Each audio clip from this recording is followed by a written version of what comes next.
The most important thing now is Atiku Abubakar, whom I am loyal to, and the loyalty is 100. Let me tell you, Mr. Rufai, I'm son of a soldier. My father is dead. If you come from a military background, a military family, the first thing you are taught growing up is loyalty. Oh. And loyalty is 100. Loyalty is not 99. At any given time, an element in loyalty is missing, you are not loyal at all. Money does not move me. I live very well because my God supplies my need according to his riches and glory. And I discover that what will be if you stay true to your focus. Okay. So you are 100% loyal to the president? 100%. So you were you said that you were 100% loyal to Atiku Abubakar? When I was with Atiku, I was 100. So that, I'm like a pit bull, right? When you are committed to someone, you give 100. So I cannot say, when I was working for Atiku, I was 90% for Atiku and 10% for Asuwaju. But then, what it means that I can't be trusted by both Atiku and Asuwaju, Bola Ahmed Tinubu, the president. But your loyalty shifted as soon as your perception of things shifted. As soon as the president won. So you are now focused on speaking for President Tinubu, whom you say now you have 100% loyalty in. 100.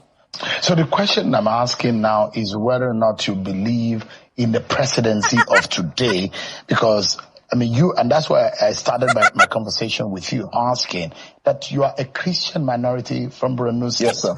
And you once said the reason why you stopped believing or supporting Bola Tinubu is because of the Muslim ticket. Yeah.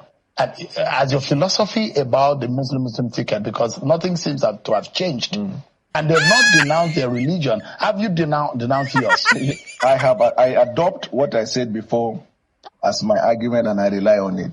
Are you running away or dodging away from answering the question? No, you have the infrastructure, you have TV, you have the same way you use that time in recalling past. Recall that question you asked and how I answered it. Can Nigerians believe you that this Daniel Bwala and what he said some months ago during the campaign, can they believe you when you speak for the president? If you ask this question 100 times till tomorrow morning, my answer will be the same.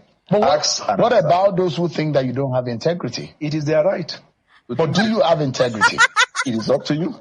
No, it's not up to me. You are the one that asked you are in the chair, Mr. Bwala. Do you have the integrity to speak for a president whom you heavily criticize and that is not fit for office based on his religious standing on a Muslim ticket? Asked and answered.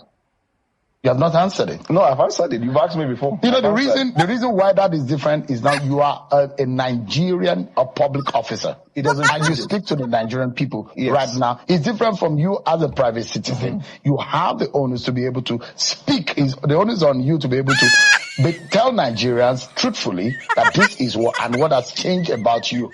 Is this the same Daniel Bwala that worked with Atiku Abubakar? If anything that I have answered before, I don't want to regurgitate on that. Even when you said that even if you give Bola Tinubu 30 years, nothing will change. Asked and answered.